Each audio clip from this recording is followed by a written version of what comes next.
Let me show you how I bedazzle Bath & Body Works 1000 Wishes body butter. First, you're going to need your body butter. I used 1000 Wishes, clear rhinestones, size 5M. I'm using liquid fusion glue and I'm putting in a precision bottle and a wax pencil. You're going to need to sand, just lightly sand, because it does have like little glitters and decorative little distinctive pieces to it. And then wipe with alcohol. I'm going to first start off with the top of the body butter. I'm using a size 5M rhinestone and clear transparent. This is the one without the AB coating. It's just clear. We're going to go around in a circle until we get into the middle. I decided to bedazzle the 1000 Wishes because it's my daughter's and she's always on my dresser taking stuff. So I said, let's go and steal her stuff for a day or two and bedazzle it. So here we are. I do like that Bath & Body Works does have like a body butter instead of the lotions. I do feel like they last a little bit longer and the moisture is just amazing.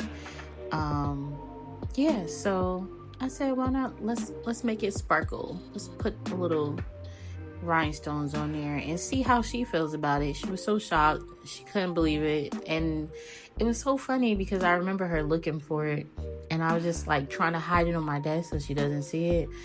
And I did really good. And then one day I just put it up there and she was like, ah, she gasped. But back to the video.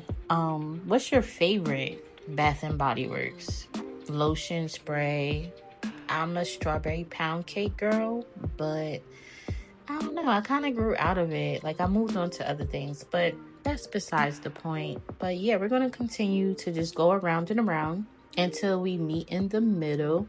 I don't typically do honeycomb method on the tops of the lids because I feel like it defeats the purpose. It's easier to just go around in a circle and you don't have to use as many sizes because this is like a round shape, so you would need filler stones for a like honeycomb method, but I do use it for the other parts of the lid or the other parts of the body butter. So next I'm going to do the side of the lid and I am going to do the honeycomb method. And if you're not familiar with the honeycomb method, it's basically placing one rhinestone in between every 2 rhinestones. And I'm just placing it here. I did go ahead and do my foundation line off camera. Not sure what happened there, but here we are. And I'm still using a size 5M rhinestone in the color clear transparent.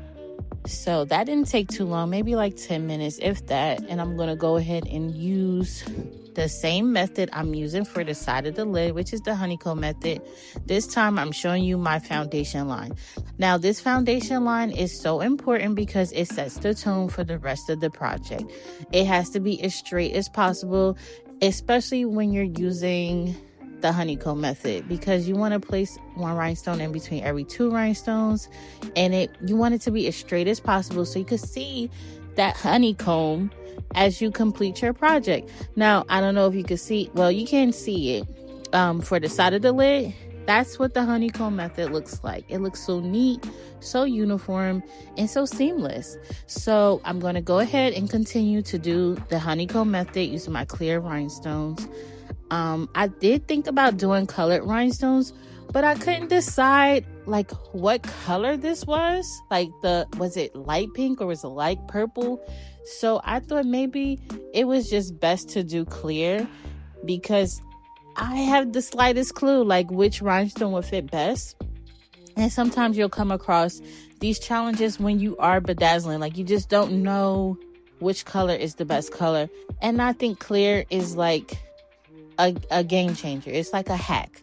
So I recommend doing clear rhinestones. It's easier because they go with everything. Like they literally go with everything. So that's that. Just keep that in mind so that when you do your projects and let's say you have already like 5 different color rhinestones, at least you have clear to kind of fill in those gaps.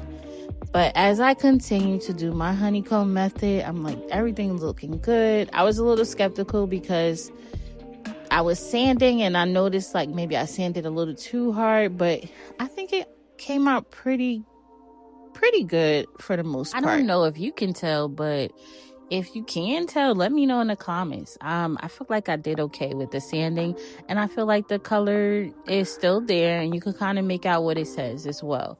But I'm just going to continue my honeycomb method towards the end, and I'm going to complete this all the way around the jar. And let me tell you, it came out so good. I love it. I just like how everything just shows through. But let me know what you think in the comments, and thank you for watching. And don't forget to like this video and subscribe.